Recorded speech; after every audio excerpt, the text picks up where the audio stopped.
Another option is to do nothing. So who might fall into this category? Number one, people that actually don't want to do anything. They don't want to hassle with all the interventions. Another category of people is people that may be asymptomatic. They have no symptoms and they don't know that they have prolapse. So they're going through life already doing nothing because they don't realize that they have prolapse. And then another category of people might be people that have been diagnosed with prolapse, but they don't have symptoms and they don't want to hassle with all those interventions. According to ACOG, or the American College of Obstetricians and Gynecologists, many women that have prolapse don't need treatment for it, and that it should only be considered a problem if people are having symptoms. But many people worry, will my prolapse get worse if I don't do anything for it? At this point, we don't have a clear answer. Some may get better, some may stay the same, and some may get worse.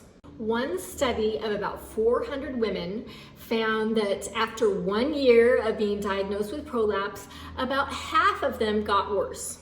This includes women whose prolapse got lower and also who developed a second prolapse. For example, someone may have an anterior vaginal wall prolapse and then develop a posterior wall vaginal prolapse. Or they may have an anterior vaginal wall prolapse and then develop an apical or a uterine prolapse.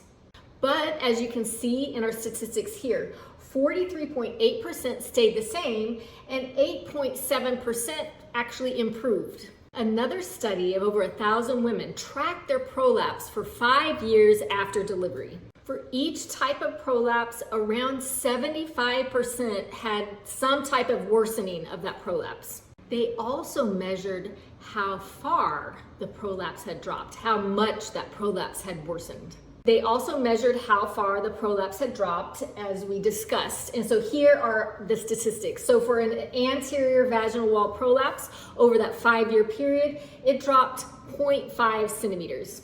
For an apical prolapse, where that uterus is starting to drop down into the vaginal canal, it was 0.5 to 0.8 centimeters. And then for a posterior vaginal wall prolapse, where the rectum is starting to collapse, 0.2 to 0.3 centimeters. So while it seems that prolapse often gets worse, it's a very, very slow process over time. We are still learning why different people have different results. In general, it seems like improvement of prolapse may be more common in mild cases of prolapse. In a study of about 400 menopausal women with grade 1 prolapse, about 20% improved if they had anterior or posterior prolapse, and about 50% improved if they had apical prolapse, where that uterus was dropping. There is also some evidence to support that obesity and having a wider levator hiatus are risk factors for worsening prolapse. Remember the levator hiatus?